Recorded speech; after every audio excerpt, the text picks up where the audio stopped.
All right. Monday evening on the week of early signing period, transfer portals going on, and playoff preparation, bowl games all in front of us. I'm joined by the normal crew, PG, Jay, Jason. Glad you're all here. Y'all already know the drill. We're going to go straight down the line, starting with PG, ending with Jason. Let the people know where they can find all your great content. Yeah, y'all can find me on YouTube, Apple, Google, Spotify, the PG Show. We're here to talk about some recruiting all week. It's going to get fun. More flips coming down the pipeline. Flip miss. We've hit that point. I'm Jay, Unfair Sports. Y'all know to find me here on YouTube as well as whatever podcasts are download and listen to. Always a good time. Same here, Jason Watkins, Hall of Fame College Football with Jason and the coach. You can find us right here at CFB-pod on YouTube, everywhere you listen to your podcasts, Apple, Spotify, all that good stuff. Welcome to the show, everybody. Please wipe your feet.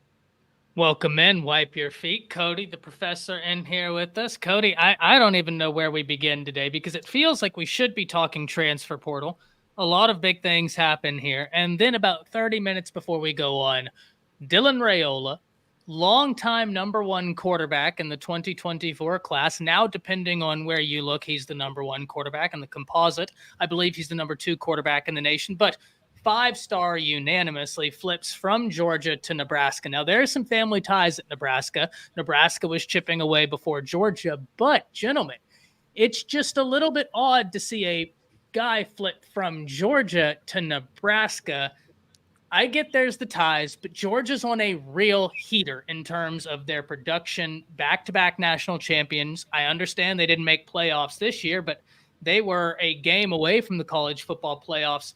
PG, we're going to start with you and then just go straight down. How surprised were you about the Dylan Raiola news? And I already know the answer you're going to give me. I told y'all back when he committed that he wasn't staying at Georgia. That, listen, Donovan Raiola, they were going to whip up some magic. I think it was – I think what I said back then was I think Nebraska just had too big of an advantage with the family member there and the opportunity to, even during dead periods, sell him this idea that you come to Nebraska, you help make Nebraska relevant again. You are going to have all of the money in the world, and you're going to be a high profile. You'll be just as a high profile player as you were at Georgia because it's Nebraska. Like, the news headlines will always be there if Nebraska gets good again. And so I look at it and I say, Nebraska has had a sneaky good recruiting class this year. I mean, Carter Nelson at the tight end position, he was the second overall tight end in this class and one that was wanted by Georgia, Oklahoma. I think even Bama was in that recruitment at one point. You had Grant Bricks, one of the top offensive linemen. I mean, believed to be able to come in and be a starter for most programs. Even here at Oklahoma, I think we were saying, hey, like, this guy could come in and compete right away. And then, not to mention, they went out there and Matt Rule is trying to lock down the state of Nebraska. This year, they've gotten 6 out of their top 10 players, and I think they're in position to go out there and try to flip 2 of them. So Nebraska's really doing everything they can to turn themselves back into a powerhouse, and I think Dylan Raiola is a start to that. You and I were talking about it in the green room. I've said if they had Dylan Raiola this year, I think they go to the Big Ten championship and play Michigan, and that game's probably a lot closer than Michigan would have wanted it to be because Nebraska's big pain point was their offense was just hot garbage. It wasn't as bad as Iowa's, but it was hot garbage. Jay, what are you thinking? A 5-star flips from Georgia. It's fascinating that this went down and everybody at Georgia is just going to blame Buford High School because they've had no success with that school whatsoever. Even though Dylan Raiola he's not even from there. Like, he's from Hawaii, played ball in Arizona, then transferred there just for his senior year just so he could be close to Georgia, and then technically could have leveraged that as an opportunity to recruit more players there. But that's going to be the scapegoat in this situation. It shouldn't be Kirby Smart. It should be, really, I mean, you could just throw it at Buford, but at the same time, PG's right. Those family ties do help. I honestly did not think the flip was going to happen. Nebraska must have put together a beautiful package to get him to go there. And at the same time, to be 100% honest, he has a better chance of being successful at Nebraska than he does at Georgia. Now, let me explain to you why. go look at the history of 5-star quarterbacks that Georgia's had. Do they have anybody left? Because Vandergrift's gone now, right? Yeah, and statistically, they have not done well with 5 stars. It's the weirdest thing. It's the damnedest phenomenon that 5-star quarterbacks go there to die. They usually bring in a 4-star or a walk-on that goes in and just takes everybody's jobs. It's weird. I don't get it. I don't know. But at the same time, this is a surprise for me. Just because it's Nebraska, right? Matt Rule does a fantastic job at recruiting, and PG's right. They do have a sneaky, solid class coming in, but it's still Nebraska, which we've seen has basically alienated themselves the minute they moved into the Big Ten. It's Nebraska. So I'm curious to see if Nebraska can keep this run going. As long as they hang on to Matt Rule, they might be all right. So, hey, Baylor. Do you think Donovan used that 5-star pitch to Dylan? I don't know that he did that. I mean, he could have. I think also, I mean, he released a graphic. Did y'all read what was on the graphic? It's like a verse or something, right? He didn't like start spitting lyrics or something. So listen, all I know is God's telling all these players that they need to be somewhere. Yeah, the Lord, you love it when the Lord tells them to go to your favorite team. Right. And Raiola's graphic, he says no longer his desire is to no longer be a cog in some powerhouse machine, but a quarterback with an even grander ambition unseen. So looks to me like he wanted to go and do his own thing. Nebraska will more than certainly afford you the opportunity to be the savior of that program, as the professor put in the chat. They're going to give you that opportunity. Now, Jason, give me your reaction to this, and what does this mean for Matt Rule? Well, I think it's huge for Matt Rule. I think that they lost most of their games coming down the stretch, but you saw them kind of make a move towards being more relevant this season. And I think that when you have, first of all, Raiola was not at any point something that I wouldn't say he was. I've always felt like he was kind of shaky there, even though he did go to Georgia to go play high school football. But this is what, his 3rd or 4th team that he's committed to. You know, I mean, you know, he was committed to SC and he was committed to somebody before that. And then he was, you know, I mean, it's just, this is not like he's, you know, I wouldn't say that it's for sure until he gets there, you know what I mean? And who's to say? So even though his uncle is a coach on the team there, his dad played center in 2000, as Mike was telling us in the comments there. Look, I think that I wasn't overly surprised. I do think it's big for Matt Rule to be able to go out there, pick up a guy who is a top end quarterback, can spin the ball like nobody's business. I think it's important in order to be able to compete, particularly in that Big Ten. You're going to have to go out there and get some studs offensively, because that's one of the things that they've really had an issue with, is putting points on the board. Not just Nebraska. Guys, the Big Ten offensively is absolutely devout of consistency. Maryland, the problem with Maryland is you don't know what Maryland team you're going to get, but when Mike Loxley and them guys are out there cooking, they will cook some of these Big Ten defenses. The problem is consistency, and then you don't have enough good teams. There's a reason why Michigan and Ohio State will tend to dominate it, because they're the best offenses for the most part, and the Big Ten in a typical season.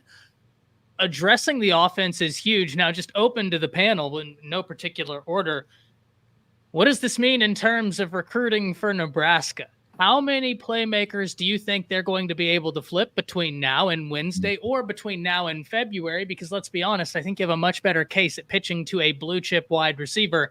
Come catch balls from a 5-star quarterback, as opposed to we don't necessarily have a plan. What do y'all think about that? I think their class is pretty full as it is. When you look at it, it's 26 deep, and I think they're only going to take about 30 from what I've heard. They've got a couple players that they're still waiting on, like Vincent Shavers at the linebacker position, Amari Sanders at the corner. They're waiting to flip a guy from Maryland, but I don't really see them going out there and landing maybe a guy that was previously committed with Dylan Raiola at Ohio State and Jeremiah Smith, for example, right? I don't think they're going to go out there and flip a guy like that. I think they're going to get maybe some of these remaining guys that are on board. I think Dylan Raiola will be able to come in and help sell a pitch there. But I think what they've gotten on the offensive side of the ball for him to be able to use as a weapon in terms of Carter Nelson, they've got Isaiah McMorris. That was a guy that Oklahoma was originally looking at the wide receiver position. I think they're going to be good there. I don't think they're looking at maybe taking anybody else unless maybe somebody hits the portal that they just can't live without. But, I mean, maybe y'all heard something different. Well, they do have Devon Hall already coming in from, he's their top or the number 2 player in the state there, Devon Hall, at receiver, 6'1", 180. So I think that, you've got a guy there. Then Ja'Cory Barney, who's 6 footer, another 6 foot guy, at 180 pounds out of Miami, Florida. So I don't think they're dying there. Those guys are both, you had Hall's a 4-star, Barney's showing up as like a 3 fringe 4-star. Same with Isaiah McMorris as well. So, and they're going to be their speed guy out of, he's also another Nebraska kid. So, I mean, I think, but I don't know that you wouldn't see somebody flip, when you got a guy like that. And if you're able to if you're Dylan Raiola, I mean, as I said, he's been committed to 4 different schools. So I don't know how much pull he has on saying, hey, come with me whenever, are you going to be there? So it might be kind of hard, but I don't know that you wouldn't be able to do it if you're, the number 1, number 2 guy in the country, why not? It's a huge win for Nebraska. I'm just interested in seeing what they're able to continue doing in the transfer portal and in recruiting. But let's talk about both, right? Because it is the season. Texas and Steve Sarkisian, gentlemen, are on an absolute heater right now. I mean, an absolute heater on the trail. You're talking about Makuba. You're talking about they flipped the 5-star safety from Florida. Then they get a 2025 tight end on top of getting a guy that was just a 5-star DB through much of this period, Kobe Black. Let's talk about the horns, because this is exactly what I mean when I say that Steve Sarkisian and this staff, they recruit different. I've given this spiel about the Oklahoma staff several times. There's a reason why I find it to be a little bit of an analogous talking point. But when we looked last year, the biggest need that the Texas Longhorns had was that inside linebacker position. How did they address that need? They got the number 1 inside linebacker in the nation, Anthony Hill. Okay, great.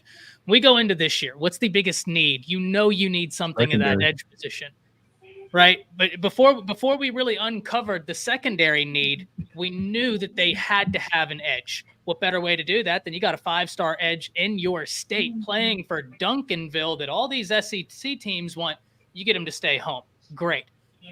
Throughout the process of the season, now we see the secondary is an area where they need help too. How do they address it? Well, they go out and land arguably one of the best defensive backs in the portal, Makuba, who has ties to the state of Texas. They flip Filsaime.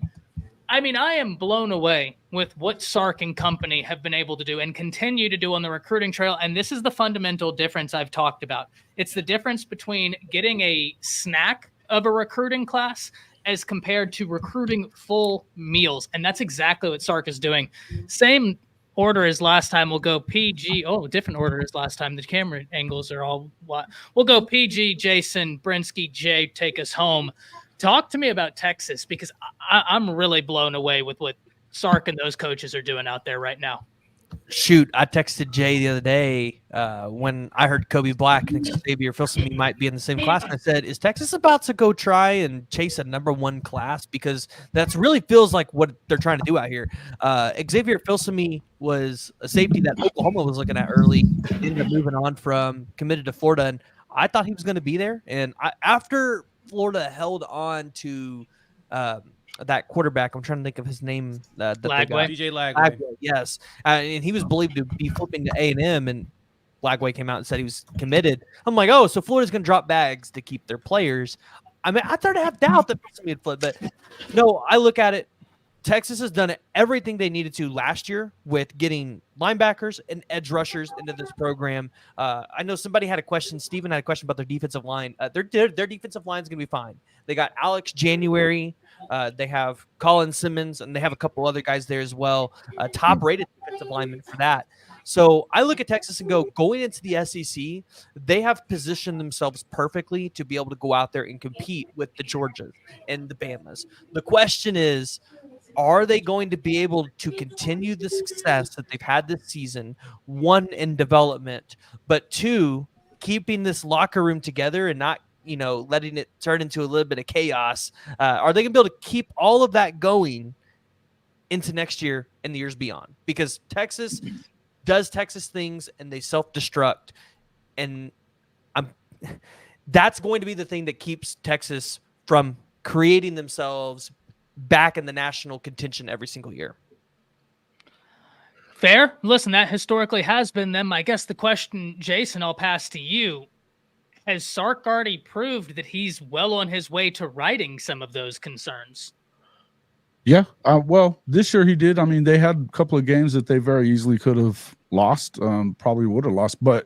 And the thing that I would look at for next year is that, honestly, aside from the Michigan game in week 2, and then the back-to-back games with Oklahoma and then Georgia, there isn't a game they should lose on the road or at home, period. Their conference slate had a total of 52 wins in 2023. You had their road games. I mean, their road teams. You had Vanderbilt. It was 0-6, I think, or whatever. They didn't win at home. They didn't win a conference game at all. And then you have, I think they're on the road at A&M. That would be probably the toughest of the 3. And then they have, I believe, what was that other one? I mean, I want to say it may be Mississippi State. So in the end, they have the easiest SEC schedule of anybody by far. Once you get done with Oklahoma and Georgia, they get Georgia on the road, at home, and then they get obviously Oklahoma in the Cotton Bowl like normal. So I think once they get through that, and that's what middle of the season, they close out with a very favorable schedule for them. Basically, if you can split between Oklahoma and Georgia, I think you're in line to be in the conference championship game if you just split those games, because you'll end up with one loss. I mean, it's almost for sure going to put you in the conference championship game if you're Texas, unless they were to gag it up against somebody like A&M, But honestly, if you take a look at their SEC schedule, it's pretty light. I'm watching that Kentucky game for them. That one intrigues me, even though I know it's in DKR. Mark Stoops teams are always a team that you should not overlook. Kentucky's a disciplined team. I expect them to play disciplined football, but I'll say Texas has been a disciplined team this season, playing really disciplined football, and they returned some key pieces. I'm interested in some of the pieces they're going to have to replace, but once again, that's where we talk about the way this staff has recruited, which has been impressive. Brinsky, talking about the heater that Texas is going on, what are you thinking as all these guys are committing to the Longhorns? It looks like a nice little trend that they on right now. They like to call themselves DBU, and all of a sudden they just been getting a lot of DBs out of transfer portal and committing to them. Me in particular, I love Kobe Black, and it just felt like he was going to Texas for the longest. I don't even know what took him so long to commit, but they just heating up, man. I'm not expecting anything less from Sharp, especially after the year he's having this year, and it looks like it's going to be something to continue. So I don't see it slowing down anytime soon. But what I will concern myself with is that even though he's getting a lot of DBs, that room's starting to look a little bit crowded, just a little bit crowded. I don't know, because yes, you're getting a lot of guys, but it's a lot of talented guys, and some of those guys not going to play, especially with Malik Muhammad playing the way he playing right now as a freshman. Mm-hmm. And of course, he's got 2 more years. Somebody who's going to be willing to just sit on the bench and actually wait their turn, or you're going to experience with a lot of teams going through this year, like the Georgias and the Floridas and everybody else. You experience a lot of guys in the transfer portal. So, yeah, we'll but see. hey, I think it'd be better to be in a position where you have the talent stockpiled. That way they walk out, as opposed to not having any talent there and being in a really bad position. Yes, sir. Jay, what have you thought as you have been watching this avalanche to the Longhorns? Yeah, this is the one place where I can actually talk nice about the Longhorns and not feel bad about it, because this is a college football forum. This is a round table. We're talking about everybody, and That's right. and I show my respect to those that I have respect for. I don't have to like them, but I do respect them outside of most. But at the same time, no, Texas has been on it, and this is the one thing I've given Sarkisian his props for, especially going there. Anytime that there's a deficiency or an issue there on the team, they go and address it. So like this year, if the weakest part of their defense is their secondary, they went out there and got some of the top defensive players to put in there. And they're hitting those players from the transfer portal that provides experience. So they're plugging and playing. We've already seen a few Texas players hit the transfer portal before even the playoffs, which tells you that most likely they're just a guy, or they knew that they weren't going to get a chance to truly play going forward. So they're going to go ahead and shop, because some players believe they need to get in there early to get those opportunities to start today. Whereas a lot of these teams that really want good depth are waiting until after the bowl season to really go after some of these recruits, because that's when really your cream of the crop is going to show up. Those players that are potentially starters on some of these bowl teams, they're most likely to hit right after bowl season. And so Texas went out there, recognize where their problem was, where the deficiency is, and say, you know what, we're going to zero in on those spots. They focused on the offensive line and trenches. They've got themselves some secondary players. And then from there, they continue to add the traditional Texas positions of skills, right? I mean, Texas having a top 10 recruiting class is as old as the game itself. It's a tradition like, Right. like Every no year. other. So it's not like Well, we in the offseason are every in year, bro. shock that they're going to do this. We're not surprised that Texas is doing this, but I think that in the manner of them actually focusing on those positions of need is really what shows you the meticulous thought process that Sarkisian probably adopted from his era with Saban, where he kind of learned under the tutelage of someone who's won those national championships and who knows how to make those hard decisions of players like, man, I would love to have that guy, but we need that guy more. And then as you're starting to calculate those 85 scholarships, you're at that point of who do we want, who we don't want. And just like you said, Ty, very great point. Texas is about to start feeling it. Oklahoma's starting to feel it a little bit now, just as Bama, Georgia, well, A&M is different, but more so those top schools there, they're starting to lose a lot of talent because they got too much.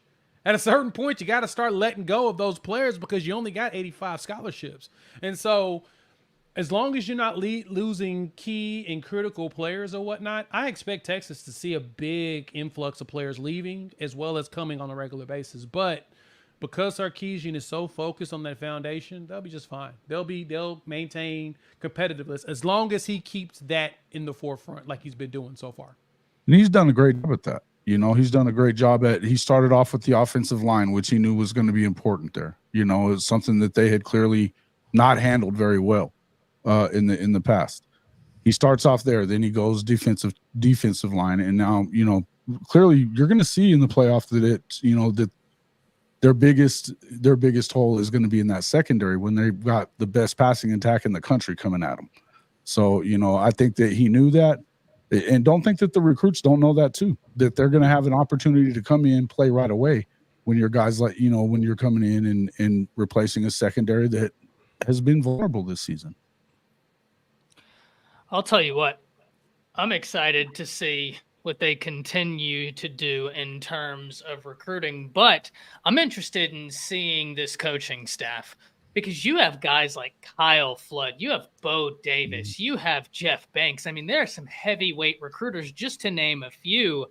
And part of the issue is keeping a staff together, right? Like you start seeing this success and all of a sudden you have outside forces poaching coaches, and it's a great problem to have. That's when you know you're really starting to build something successful, is when now you're in bidding wars all the time for your coaches. They've done a great job at keeping it together, but I'm really excited to see how they do early signing day, if there's any flips, signing day. And let's not forget, gentlemen, we are only in the first transfer portal window. And one of the things, Jay, you alluded to it, I apologize, but that second transfer portal window is really interesting, because there are going to be guys in that second transfer portal window that thought they would be starting.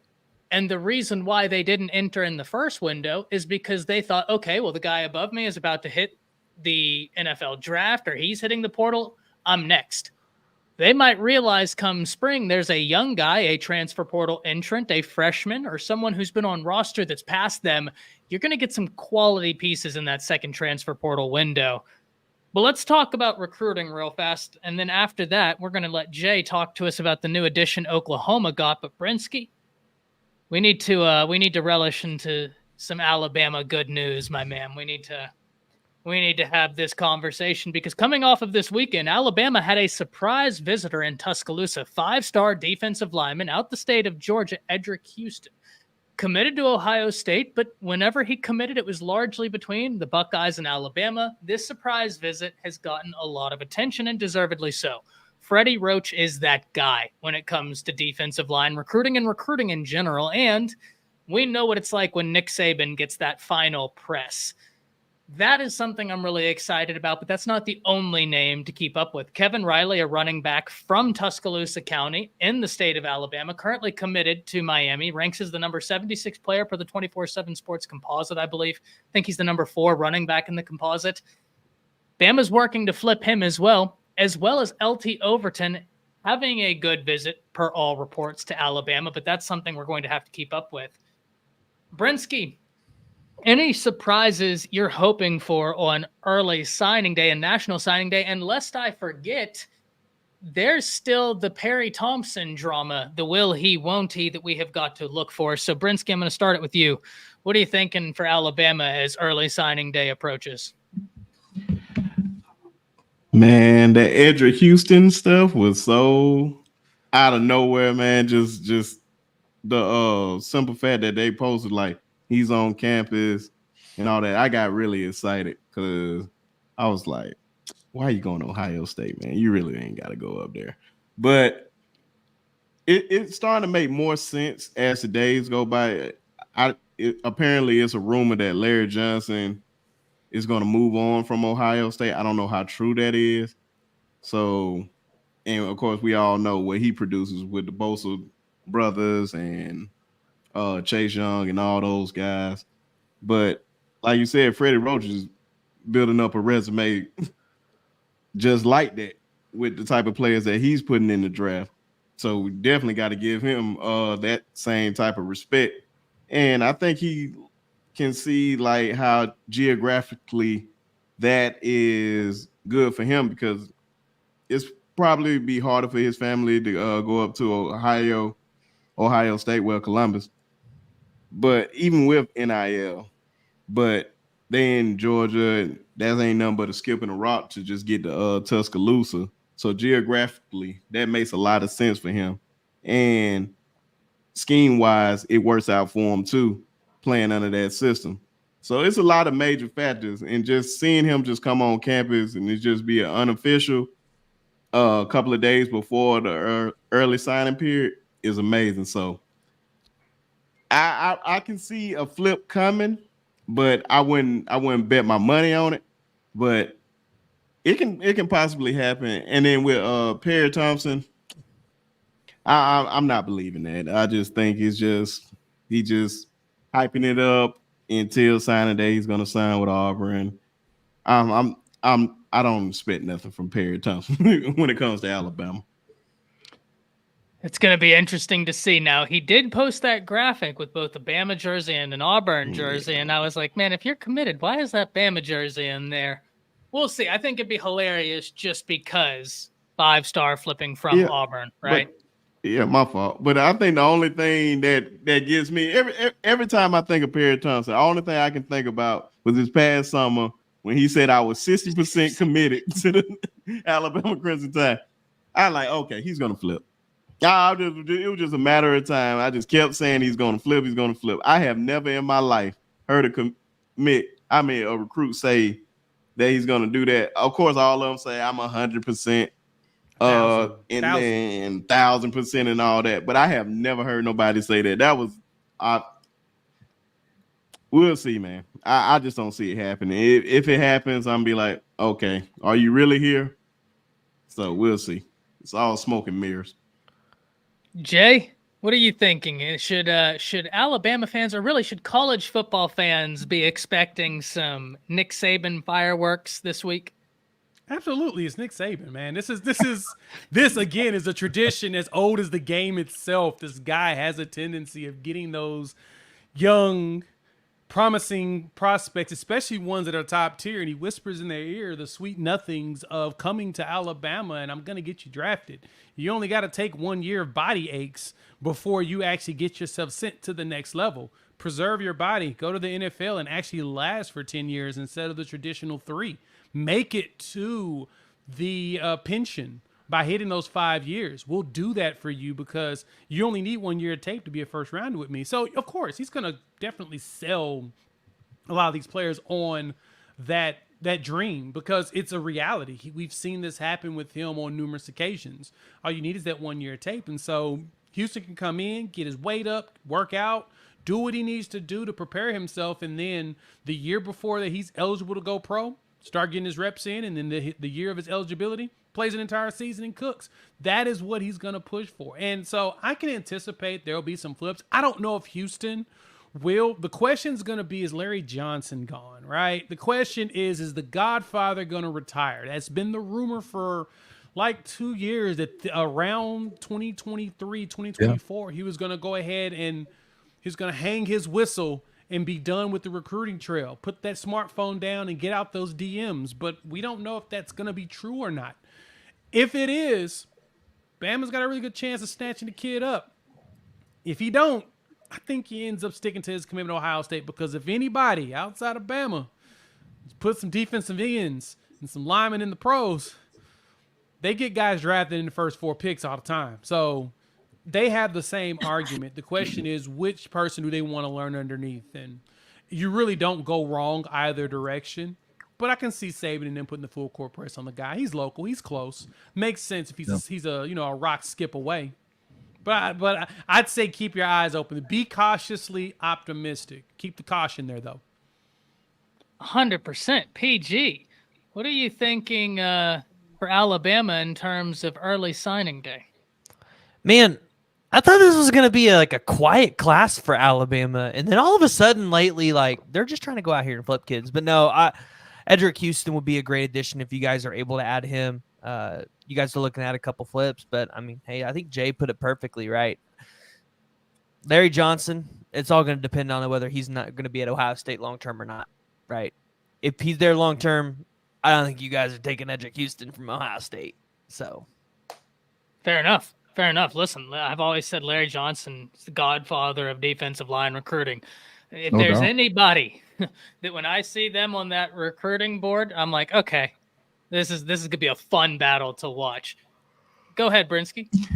You know what I just thought about? I was about to say, yes, Larry Johnson is that guy. We all in agreement there. They scared me with 2 recruits last year.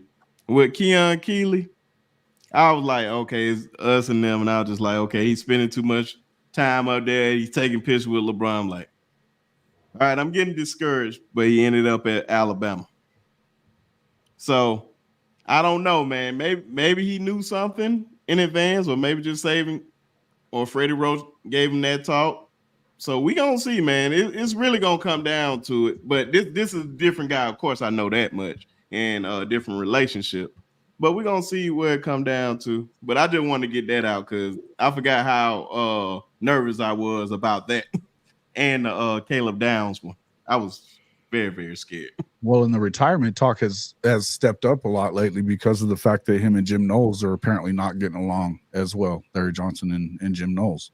So there's been a lot of talk about that I guess, Knowles kind of feels like he undercut him on some things and didn't help him out, that they weren't doing the things that he wanted to do as the defensive coordinator. So it may have, sped up the process a little bit, according to who you're hearing around. I even heard that from some of the creators around the program there in Columbus. So it's going to be something to look out for. And, Eric says Larry Johnson is their guy, but we have Nick Saban and you have Freddie Roach. Right, yeah. You got both of them, and that's a tough duo. Really, really tough duo.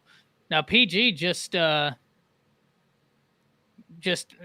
in here talking about USC, so let's talk about USC in the transfer portal, because Damani Jackson entered the transfer portal today, and things aren't exactly going according to plan in Southern California. There's another one that just got added to the portal from USC that to me is probably a bigger loss than Damani, to be honest. Tackett Curtis. Yeah, he had I 40, if he's legitimately tackles. hitting that portal, that's a massive loss for them. Yes, that he is. was one of those players that could be the cornerstone of your defense. It's that linebacker spot, man. He's the quarterback. He's one of those types, and that's how talented he was coming out of Louisiana. And I was just like, yeah, man, it was impressive to see that USC was able to snatch him from the jaws of LSU. But with him now in the portal, ooh, buddy, that's a struggle. Yeah, and I think the big thing is he got to play, right? Like he didn't just play, like he put up significant production as a true freshman. 40 total tackles, 24 solos, 2 sacks, 1 fumble recovery, or 2 fumble recoveries, 1 forced fumble, and 1 pass breakup. So that was being reported by Ryan Kartje, US beat reporter. So that's pretty big. Damani Jackson, I don't think he really played a whole lot for USC, did he? No, just former 5-star. Yeah, He's a former 5-star. Another 5-star. So you add him with Malachi Nelson to the list of 5-stars that are deucing it. Fighting. You could probably see Corey Foreman this year, because I think that was a name last year that we looked at potentially hitting the portal, and then it looked like USC had tied things over, but again, really hasn't done anything out there at USC. I think he was a former number 1 or number 2 overall player in the country in one of his classes. Like Corey Foreman was, like he was a guy that was wanted. But I look at Damani Jackson and I said that could be a guy maybe Oklahoma gives a look at, depending on how their cornerback room shapes out here after the bowl game, because Damani was really interested in Alabama, and Jay Valai developed a really good relationship in 2022 with Damani. Not to mention, this staff tried to get Damani before he ended up ultimately signing with USC. So in 2022, and there was interest last year if Damani Jackson was going to hit the portal. So Damani Jackson, I think, is going to be a high commodity. You'd look at Alabama as one of the favorites there. Obviously, with the relationship that Jay Valai had with Damani, you would expect Oklahoma would potentially try to make a run, but I think it's going to depend on what that linebacker or what that cornerback room looks like. But USC, they're having some portal exits. Mario Williams, Malachi Nelson. I mean, it's doesn't look like things are very good out there in Southern Cal. And yeah, even to add to that real quick, Damani did play in 10 games this season, so he got some significant snaps. Now, I don't know about the snap counts, which I'm looking up right now, but he got some games. So he was one that they were truly trying to develop into something. But what really hurt and what makes sense of him leaving was their cornerback coach heading to Georgia. So he could end up over in Georgia with him. As he's with Dante, he probably could go that direction, which honestly makes sense, but would also suck. But will he play, though? Player. I think Damani will play. Enough. He's talented enough. He will play. Yeah. Georgia secondary's got some. That's what I'm saying. But they got Robinson coming in, and he's a top 5 player in the nation.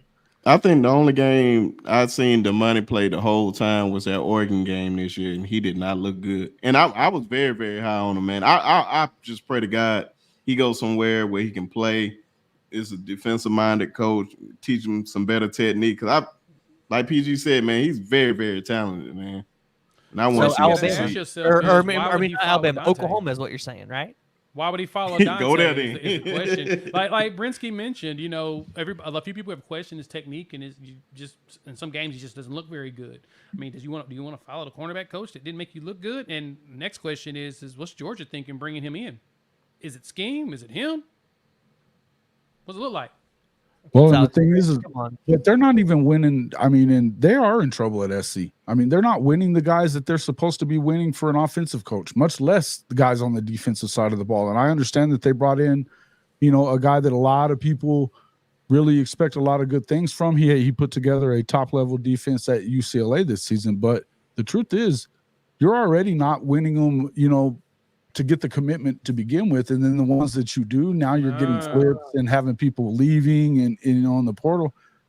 Lincoln Riley the problem with Lincoln is in the forefront. Everybody sees it now. And who does he have to lean on to show him how to get this done anymore? Because of the way that he left Oklahoma, you don't have Bob Stoops in your corner anymore to try to help you figure it out. You don't have, obviously, with the death of Mike Leach, he's not there anymore. So, who is it that you have to lean on if you're Lincoln Riley? And I think that he has shown his stubbornness and wanting to do things the way that he wanted to do them so much. The fact that he apparently told Jim Leonard he couldn't bring his entire whole staff is insanity to me. If you wanted to get that guy, you had to allow him to do all of it. They still haven't fired the yoga instructor out there. I mean, look, it's clear what's going on at USC. And I think that, after a while, the recruits are going to start hearing it too.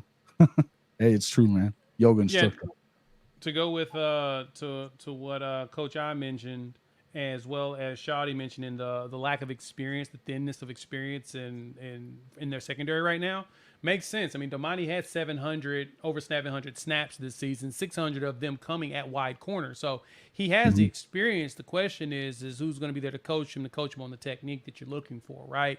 If Dante goes over there to Georgia, will the staff around him be able to help develop him into the corner we expect him to be as a 5-star, right? Like, he was a top player in the country too. We don't want to discount that in the 2022 class. He was a special talent. The question is can somebody figure out how to, in 21 class, get him, with those 700 snaps, really develop him into a potential lockdown corner, or if he's even capable of doing it. Look, this is a name I think a lot of people are going to be looking at because, Jay, what's something I talk about all the time, man? There's an intersectionality in the transfer portal that you can help it, you go for. Yep. Do they have eligibility left? Do they have experience? He answers yes and yes. So Damani Jackson, name to watch in the transfer portal. But Jay, I'm going to pass it to you right quick. And then I guess for this one, we'll go Jay and then Jason PG. Y'all can figure out who goes after that. Brinsky and I will bring this one home. Oklahoma remains aggressive in the transfer portal. And if everything stands to reason, will remain aggressive as early signing day approaches. Talk to us about the big get from the transfer portal this weekend, because I know you're excited about this player. Or I guess it happened today. For some reason, I feel like it happened yesterday. Yeah, but I feel like yesterday. But it popped today. Talk to us about this addition. Talk to us about what Oklahoma could continue to do in the transfer portal. Yeah, the Sooners picked up Bauer Sharp, the tight end out of Southeastern Louisiana, FCS, as well as even a couple of days before that, you got to see picking up Samuel Franklin, also out of FCS. And look, I've told a few people this when they ask the questions about, okay, what's special about him? Why would you pick him up?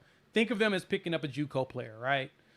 Everybody gets excited about JUCO guys because they've got that experience playing at the collegiate level and they understand the work that's required to get good. Bauer comes in 6'5", roughly 245, and he's a former quarterback. So those former quarterbacks converted to tight end sometimes can be difference makers. I mean, heck, Oklahoma had Blake Bell that did that, and he's a tight end for the Chiefs right now. He provided some really good moments at Oklahoma, and so Oklahoma's trying to fill the gaps of those positions where we need additional depth and additional players, right? We lost Jason Llewellyn to the transfer portal. Austin Stogner is headed to the draft most likely because he's out of eligibility. Out of eligibility. So you need to make sure that you get some experienced guys with the young guys that that's been dealing with injuries over the last year or so, just to make sure you've got that position flowing, especially when you're bringing in Jackson Arnold, who most likely will rely on the tight end a lot more with Seth Luttrell's new offense. But the good thing is there's so many weapons in the wide receiver room right now. I think we'll be fine overall. And our running back room is pretty full, but adding a player like Samuel Franklin, if we can keep Tywee to go with him, dude, I mean, you've got two dudes that can be borderline bowling balls, and Sam is really good at breaking tackles. Watching him and his breakaway speed, Oklahoma is really focusing on filling those areas. The transfer portal is built for them to use as fillers for spots that they haven't already filled when it came to recruitment. Last one I want to add in there is Eddie Pierre-Louis, just committed to Oklahoma. The 4-star guard, I mean, he's 335 pounds, and dude runs like a 12, I think it's 12.7, 12.8 in the 100. Like, here's a video on his Twitter account of him running track, and you see him booking it with a whole bunch of kids. You're like, wait a minute, he's really keeping up with them? Like, they're like a quarter of his size. Dude gets it, and I saw him on video pressing 25 times without even sweating. Like, he's just strength on top of strength. So EPL, bringing him in on top of the players we're bringing in the portal, man, Oklahoma is doing what they're supposed to do and finding the players that's needed to fill the positions of importance. Before I flip it to PG and Jason, I'll say this right here, because Jay, you talk about Sharp being a former quarterback. I'm going to tell you something that can be massive about guys like that, right? Because when we look back, Bama had a guy that was a former kind of do-it-all guy out of high school. Now, he played slot wide receiver, not tight end, but it was Slade Bolden. And the one thing I kept picking up on with Slade Bolden is, especially in third down, he ate zone coverage alive, because he understood, this is the first down marker. I'm going to find the open spot in the zone, and I'm going to sit in it. And he was a security blanket for Bryce Young. For y'all, one of the things I talk about all the time, new quarterback, new offensive coordinator, check. Those guys' best friend can be good tight end play. And having a guy that you're going to slot out at tight end that understands the quarterback position at some level is inherently going to give him an insight and an advantage into those third down situations where maybe the defense is in zone. Well, his expertise is going to say, hey, sit in the zone, sit in the open spot, give your young quarterback an easy target right here for the conversion. I love that. I always love those little details like that. PG, we'll start with you. Talk to me about OU as early signing day approaches. And you're on mute. Happens to all of us. The dog was barking just a minute ago. I had to get up and open the door. I muted myself. Totally forgot. No, I'm really excited for Oklahoma for early signing day, because you're getting a lot of guys on campus that I think is key and crucial. You get David Stone here. I believe you're getting Jade Jackson on early signing. Devon Mitchell, which we talked about, Bauer Sharp in the transfer portal. Bauer Sharp, by the way, I like this pickup because I think he can give you a little bit of Jeremiah Hall type of vibes, where maybe he could be kind of like an H-back tight end role hybrid, but also maybe you could see some packages like what we saw with Jackson Arnold this year, where it's like you got a 4th and 1 or a goal line stance, and you want a big quarterback that can get in there, and you don't want to sacrifice your starting quarterback. Well, hey, you could look at a Belldozer type package, because he played a little bit of quarterback as well, so maybe you could utilize him in a couple packages like that. So I really like that pickup, great there. But as far as early signing day goes, I don't really expect Oklahoma to add a whole lot to this class. I think really you're looking at Dalen Evans and you're looking at Dominic McKinley, right? What's going to happen with those two? I don't think Oklahoma is going to flip any offensive linemen at this point, just from what I've done in terms of digging. But I know I really like what Oklahoma is getting here. You're not getting EPL as an early signee because he's a private school. So unfortunately, you're going to have to get him in the summer. And I think the likelihoods that EPL comes in the summer and just starts, it's unlikely. But I think Oklahoma is in good shape. I think what they've got coming in on the early signing day, it's going to be a good class for Oklahoma. Jason, thoughts? Yeah, I agree. I think that, when you had the loss last week of Caden Green getting in the portal and stuff, I think everybody immediately jumps to, oh gosh, we're screwed. And he started 7 games, so it's a concern. When you bring a guy like EPL in, I mean, this is a guy that is a straight up stud athlete. He's got a brother that plays in the NFL right now. That he's going to be able to come in and give you an opportunity right away. And so guys like that, and I really like the pickup of the tight end as well, man. And I still feel like And I know that was one of the places that was a big need for Oklahoma was the tight end room this year. It wasn't as great, but with Bauer Sharp, it seems to me like he's going to come in. That's immediately going to give him an opportunity to kind of step up and be a mentor for guys like Devon Mitchell. And I think Ivan Carrion as well. I think that Ivan Carrion, as big as he is, he's fast. But I also think that he could see himself in the rotation a lot quicker if he moves to tight end. But I think you're right, too, about Sharp being possibility of that H-back role. Obviously, with Seth Luttrell coming in, I think you're going to see more of that anyway. So the biggest thing for Oklahoma is definitely going to be it continues to be in the trenches on both sides of the ball. Offensive line became a little bit more of an issue when you lost Caden Green. But I think that when you have Bill Bedenbaugh, whoever he's getting to come in, you have to expect that he sees something in them that he can exploit and make them better. And because nobody brings along guys like he does. You know, he's projected to have yet another guy in the first round this season in Tyler Guyton. Tyler Guyton really wasn't even the best guy on the line this year towards the end of the season in that position, you know. In fact, he wasn't starting the last couple of games. So, I mean, look, I think he's ready to push on to the league, but there's some guys that are already there and ready to get stuff going. And, you know, you don't tend to worry about whoever it is that he's pushing out there to be a starter. You hope that they start quickly, but with the, you know, pre-conference schedule, you should be able to get some jail time with those guys. And as we're sitting here talking, Alabama gets a big-time pickup, top 300 edge, top 300 player in the nation, Jay-Sean Ross, 6'4", 220 pounds. And Alabama continuing to stack that edge room. It is insane the amount of talent they have there. And the rich get richer. I mean, it's just absolutely wild. I mean, when you look at this room in particular, I think there's a real argument that this is the most loaded room in all of college football. I've said it before. I mean, when we look at who was recruited where, right? If we just go off of the services, you have Keon Keeley last year, number 2 player in the nation, 5-star.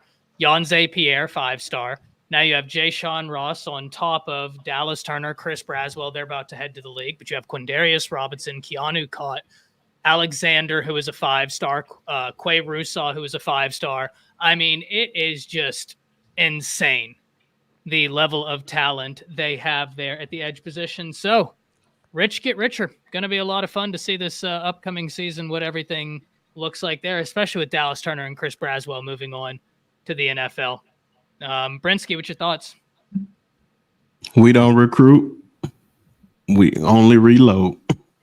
True. That's all it look like, man. Rich get richer, and I love it. I love it. I love it. It was kind of hard to hold in that smile after seeing that pop up. So yeah, I'm actually kind of happy about that. So yeah, it's just a more loaded room. And definitely with the names that you just named, it just we already know Chris Braswell and Dallas Turner going to the league already, but it's going to be very intriguing who's going to be starting on the outside next year. So the future is bright in Alabama.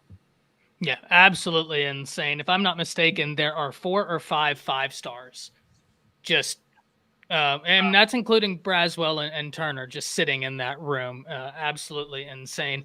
Georgia inside linebacker room, absolutely stacked as well. But also while we've been sitting here, Dante Moore, crystal ball to Oregon. Any surprise on this one, guys, especially with Gabriel heading up there? PG, I'll start with you.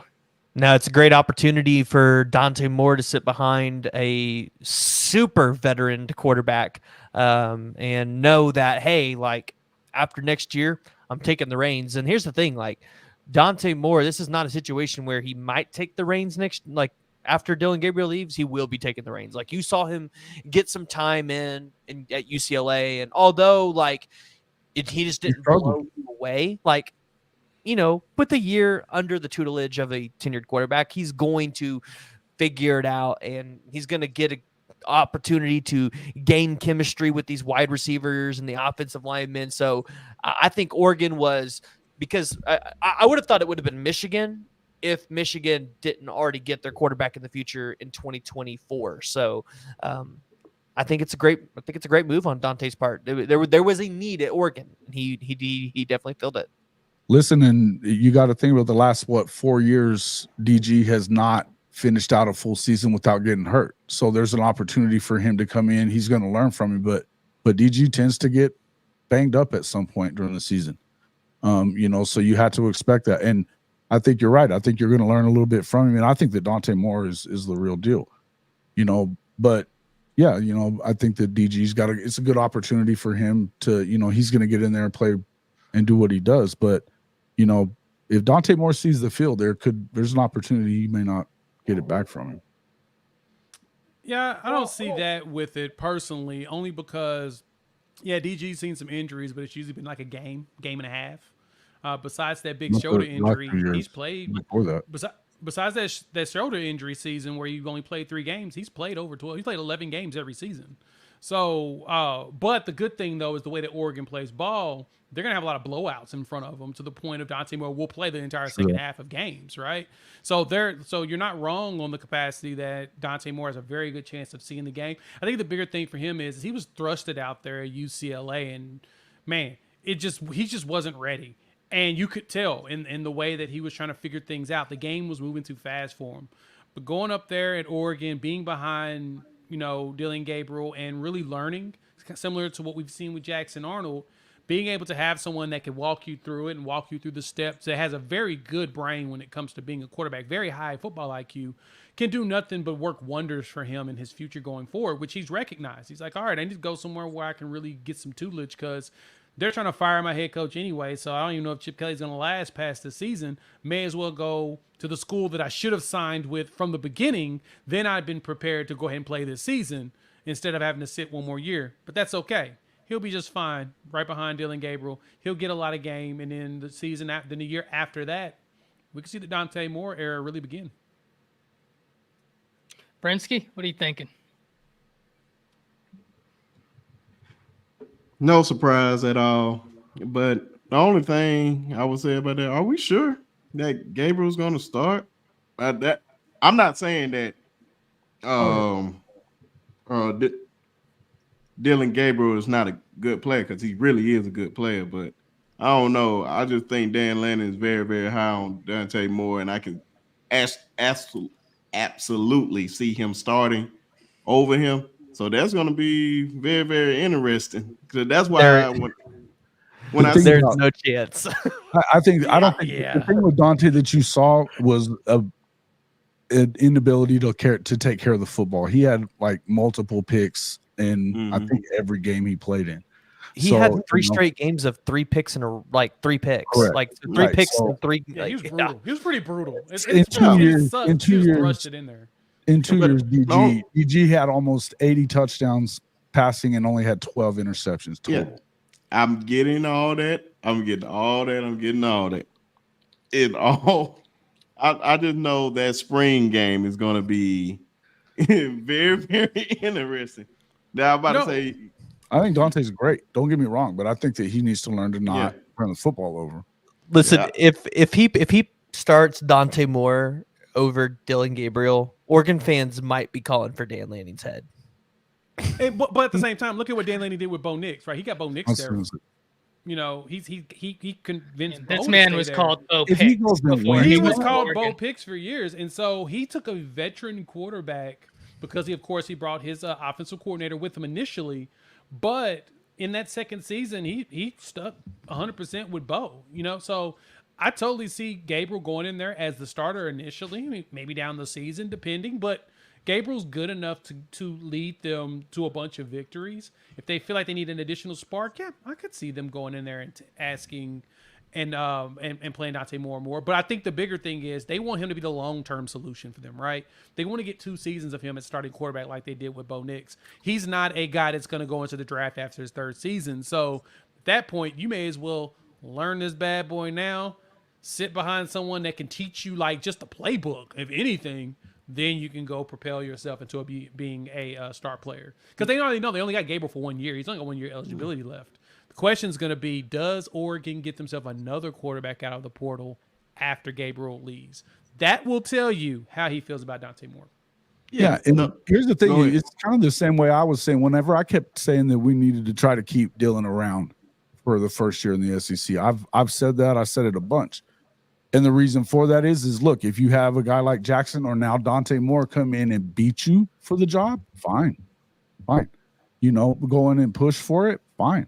But you know, you want to have a guy who has experience in your first year in a new league. Period. Point blank. So. I think that more like they have to be leaning towards Dylan Gabriel. You know, if they get blown away by the development between, you know, year one and during the spring, fine. But I don't see that really happening. No, only reason why I said that is because, okay, it was just interesting to me when the transfer portal started and Dylan Gabriel and Dante Moore both went to Oregon that same weekend. And I was like, oh man, it was just so funny how fast Dylan Gabriel committed there. That's why I was like, oh, he must know something. $2 million. Yeah, that too. But I'm just saying, but do Dante Moore even want to sit on the bench? I don't know. I don't know if he really wants to, but we're gonna find out, man. That's why I said that spring game is gonna be very, very interesting. And just the whole lead up to it. I just feel like it's gonna be one of those QB battles that are gonna lead all the way up to opening day. I just feel it coming. The only thing is, though, Brinsky, is Dylan's been already committed for a couple of weeks now. So it seems like if Dante had a better opportunity, you know, he would have already taken that. If he's willing to sit on, if he wasn't willing to sit on the bench, he probably would not have committed. Dante Moore has committed to Oregon. Yeah. Just happened. Just happened. Let the Number games 2 begin. quarterback in the class. This is about to be Game of Thrones in Oregon. It's gonna be fun to see what Oregon does, man. They're building up a good room there.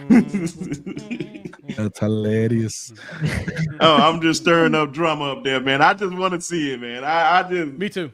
I just want to see it. If it turns okay, let's just say if it do turn out that way, he's a starter. Dylan Gabriel can't transfer. Can he? I don't know. As a grad, he okay, can, well, technically. Here's the thing. I'm going to have to find it, but I sent in our SEC Connect group chat a few days ago.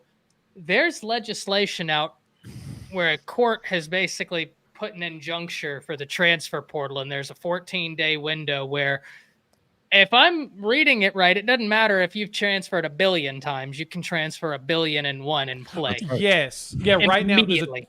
a judge just did an injunction to block the NCAA from keeping people from underclassmen from transferring. If you're a grad, you can transfer as many times as you want to as long as you get eligibility.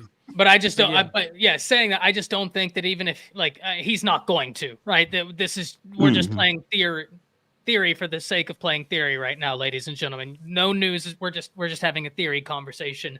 I just don't think the NCAA would, if there was a grad transfer, I don't think they'd fight it. You know what I mean? Because they straight up said that they're not going to fight the injunction. Now, Mickey, you had a question here.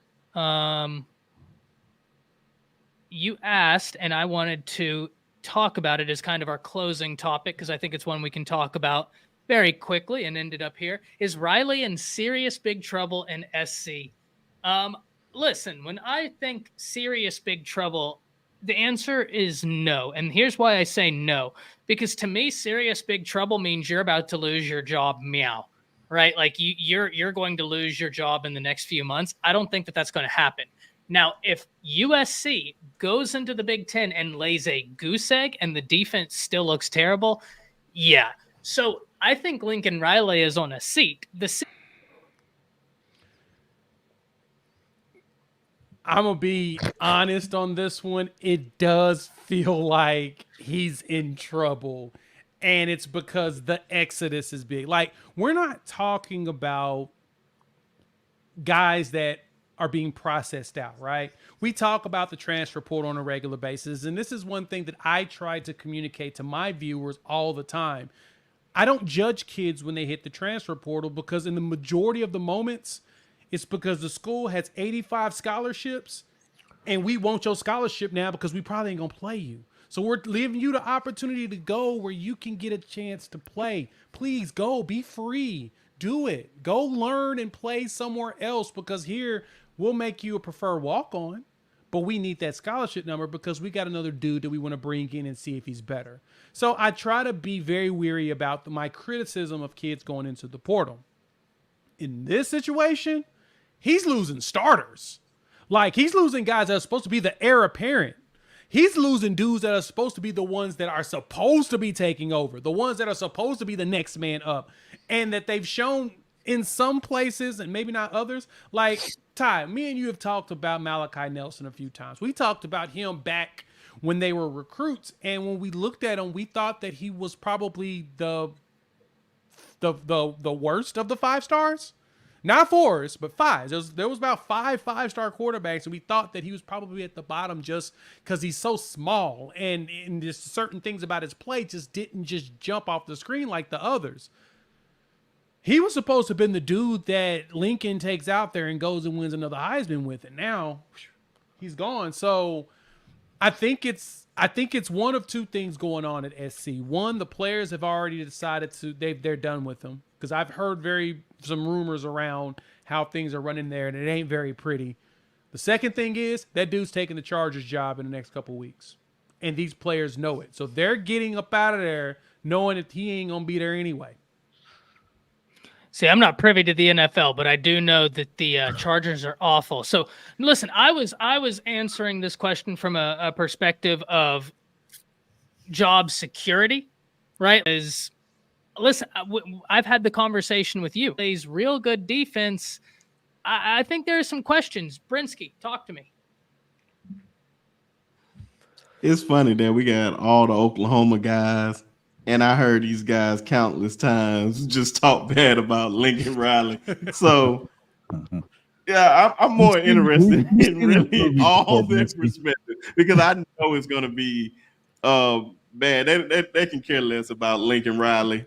But, man, the more and more I look at it, Lincoln Riley is in trouble, man. If he keep losing recruits the way he's losing them, and I think somebody in the chat said something about what happens if he lose Branch and Deuce Robinson. Well, that wouldn't be good. And that would be just like, I would like Deuce to come here, please. Yeah, Deuce can come play baseball and football. Skip Johnson will gladly take him. Him and Taylor Tatum together. You know and what? Then James Nesta. You know what? Let me go ahead and just. How about tweet this? right Y'all can have Robinson, and we'll take Branch. now. No, we'll take both. See, No, I don't no, know. already Whoa, put forward. whoa, Already whoa, put whoa, forward. whoa, Already put whoa, forward. that's a fair Already trade. put Whoa, forward. That's a Already fair put trade. Whoa. That's a fair. The man pulled out the gavel on us. The disrespect. Oh, man, that's a fair trade, don't you think? No. That is definitely. Y'all have Mario Williams. I like No, Mario really? Williams, but I like Branch better. Me too. I would like to have Branch as well as Deuce. Mario went out on the limb and said, "Oh, we can get Robinson. He can do this." So he went out there. Went to the portal too.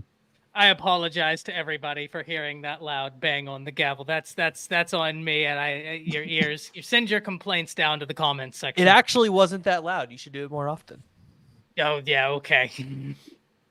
Yeah, man. So that's what I'm saying, man. I think he's in big trouble if he lose those guys, man. That's when I think it's lukewarm right now, but I think closer and closer when we get to the season. I don't know how I just lost the quarterback name just that quick that they just lost. Somebody help me. For who? USC? USC.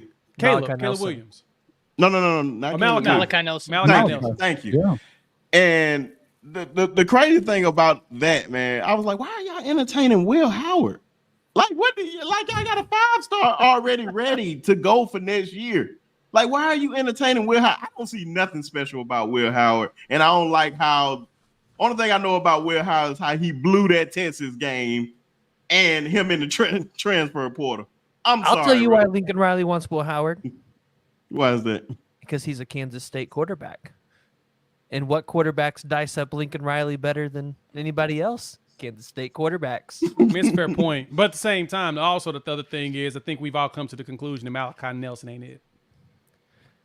Well, I said this Maybe. when they came. Like Malachi, I Haven't think he's seen a him. talented quarterback, but I also didn't like the scheme fit. Right? Like that Yeah, was sure. always my big question was like scheme fit. I I'll put don't you know. like It was this. just, If Alabama picks him up, then we understand exactly what it was. It was all schemes. yeah, I just don't expect Alabama No, to pick no, him no, up. They no, got I'm Julian Sayin coming in. I mean, he's a California quarterback, baby. You go That's for cool, it, right? I'm cool with They Julian do saying like the coming in. California Julian quarterback. Sayin is but- stupid good. Julian Yeah, they Julian got Sayin is their stupid good. California quarterback. But I think that Malachi leaving tells you that there's Lincoln's losing it in more places than just, on the recruiting trail when it comes to the defensive side of the ball, because they never win those guys. Think about it. Oklahoma beat them out for Taylor Tatum earlier this year. Now you've got a guy like this that leaves and he's a 5-star quarterback. I mean, there's a reason why he was a 5-star quarterback, folks. Maybe he wasn't it over there in his system, but he played with Zachariah Branch in high school too. I wouldn't be surprised at anything that happens right now. And they're not that far away from pulling the plug on this little deal. I don't think they are at all. I mean, it's completely agree USC. with- Yeah. I agree with Shoddy here. If I'm in any school, I'm going after Malachi Murphy or Malik Murphy. Malik Murphy. Oh yeah, man. Talking about Man, Malachi it's Nelson wild. and Malik Murphy in the transfer portal. Yeah, I don't disagree on that. I completely agree there. Kid's got unbelievable upside. Has been a worker. Has been a grinder. Built Team like guy. a tank. Built like So- a tank, yeah. But you just listen to the way the team, whenever the Texas guys would talk about Malik Murphy, they from all the interviews I heard, talked very highly of him. And You guys that's think always that- big, right? I mean, talented. Do you guys think Malachi Nelson ends up at Texas A&M because he took a visit there during his recruitment late? I didn't know y'all know you're laughing down there, but he took a visit late in his recruitment, and remember a lot of people were talking about him potentially flipping. So Yeah, I mean, it could happen. There was that connection there. So Yeah, I'll go with tackle. That's true. Going to That be was interesting. good. They just lost Johnson to the transfer portal. So who knows and they just had a quarterback decommit, if I'm not mistaken, in this class. yep. So Yeah, they okay, he could going use to some quarterback LSU. depth. Yeah, they could use some Wasn't it quarterback depth. Anthony Maddox No, or no, he something? going to Ole Miss. Yeah. Ole Miss, ladies and gentlemen, is Lane Kiffin might just be That I portal could see. king. What's up? Yeah. I said that I could see. I could see Lane picking up Malachi. I could see him getting Malik. I mean, why not? Mm, He's about to land Walter Nolan. So please don't say that out loud. I'm just like, stop with this crystal ball to Ole Miss. Like, where is this coming from? Let it stop. I Yeah, mean, so- have you seen the class that Ole Miss has put together in the Yeah, transfer yeah, portal? it's nice, but I'm just like, come on, man. You don't want to go there. You want to be a winner. Listen, at this point, Ole Miss might be a winner next year. Yeah, And I it's hate to wild say- what they're doing. Yes, Really it wild. is. A winner. What do I mean? Like, wait, y'all ain't seen this before? Lane Kiffin being the number one Oh, he's Portal- portal. He's been portal king, no team doubt about it. every year. Like this is a tradition as old as the transfer portal itself. This dude does this every year. I'm not sold on him doing anything on this team until they actually perform. When they get past 10-2 and not lose to the same top teams every year, then maybe I will have belief in them. But no, I don't Yeah, believe the in this next time team he wins a whatsoever. big road game will be the first time. So I just need them to win. Like In the words what of if this is Nino. every year, right? I mean, Todd. This we've talked about this like crazy. This dude's the portal king for a reason. Hell, go look at Josh Pate. He put up a video called the portal king like 2 years in a row. Same thing with JD Piquel. Everybody calls this dude the portal king. What they do with it? So y'all think Lane Kiffin is doing a better job than Deion Sanders? Because I would argue, Yeah. I'd argue Deion Sanders Yeah.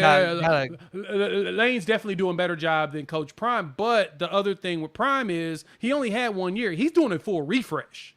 Like, Yeah, you got to it's give him different. another. This is different. He's got another year. It's like I try to, and this is my argument with people. I try to tell people you can't compare what Venables is doing to what Sark is doing at present day. Sark's been there 3 years. It took him a year to first figure it out. Then the second year, he started to see some growth from it. And now, boom, they're here today. Same thing with Oklahoma. We had growing pains the first year. Still made a bowl game because we made a bowl game every year since 1998. Then we have our 10-2 season. It's growth from there. So it takes time to build that, because going from that 10 to 11 is the hardest, because you then have to beat usually one team that you have not been able to beat. And we see this right now with Ole Miss. So Colorado went from 1 to 4 wins, huge jump for them. And now you're seeing some of the players that they really want are starting to be like, yeah, I do want to come here and check out what y'all doing. And because of that 3-win swing for them, their NIL is starting to get better. People are opening up them checkbooks up there in expensive Denver now. They're like, yep, I'm an alum. I'm going to go ahead and help these boys out. Yep, Coach Prime brought in, like they said, like 100 and something million into the economy of Boulder because of his existence. Games being sold out. Restaurants are packed at all times. Yeah, he's changed the economics around what's going on at Boulder. So to your point, PG, we got to give them another year. Now, if they make a bowl game next year and they do another refresh within the portal, I could probably give him that title. But as of right now, Lane Kiffin's winning 10 games off the portal on a regular basis. That's 9 and 10 wins is huge. Lane Kiffin, he might win 11 games next year at this schedule. I'm looking at it. It ain't very tough outside of LSU, Oklahoma, and Georgia.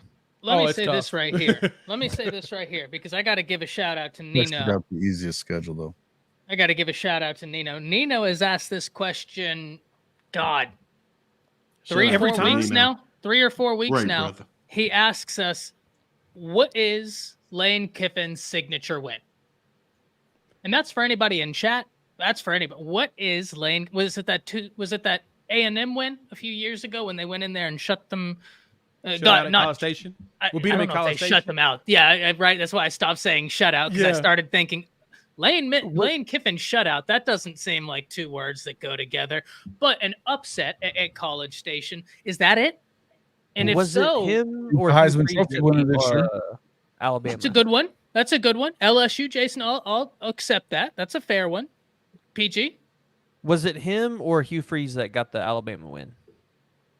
Lane has not beaten Nick yet. No. Okay. Yeah, Lane ain't beat Tay. But hey, Ty, let's add to that.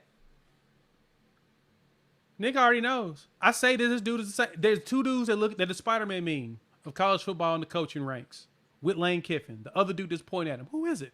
People in the chat, I would like y'all to guess. Well, who do you think, if there's a Spider-Man meme, someone Lane beat Kiffin you to coaches, it? Did they pop it in there? There we go. Lane Kiffin, James Franklin, same dude. So if he beats James Franklin in the bowl game, does that he may be the better version of James Franklin. Fair, Dominic, fair. I asked what their big win is. Dominic says next season versus Bama. Fair. That is a great comparison, but I think James Franklin at least beat Ohio State and Michigan. No, he never beat either one of them. Yeah, he's beaten Ohio State. When did he beat Ohio State? It was a long time ago, but he's done it. He's like 1-9 against. So he hasn't done it at Penn State. I think he's got one against everybody but Michigan State. I don't think he's beat Michigan or Ohio State. I don't think he's beat him at Penn State. I think he's done it at Vanderbilt, which is even more embarrassing. Sure. If you really get embarrassed, because he's been at Penn State for a long time. He's like 15 all time. James Franklin is 1-8 against Ohio State. There you go, 1-8, baby. Let's go. 0-4 in Columbus. The lone win coming in 2016. He beat him in 2016. Yep. No, I said he'd been there for a minute. I was like, man, they did beat them. And still lost 2 games that season, which is embarrassing. They're trash. Hey, man, but he beat his rival. He beat one of them. But that's the thing about it. Every year they lose 2 games, and it's always Michigan. Well, I mean, since 16 he hasn't beat them. So since then he beat Michigan actually in 17. Yeah, he's beat Michigan. So he's gotten a win over one of each, but he can't do it in the same season when it actually requires him to be able to go anywhere. Hey, I think Penn State will be pretty good next year. I think they'll be pretty good next year because I like Drew Aller. I think they'll be pretty good next year. Drew Aller. Yep. I don't know. You think Kiffin does more? Kalani Jackson has officially entered the transfer portal. Officially, his graphic just went out. I don't think Kiffin has 2-16. legs That ain't though. bad, James says. 2-16. That ain't bad.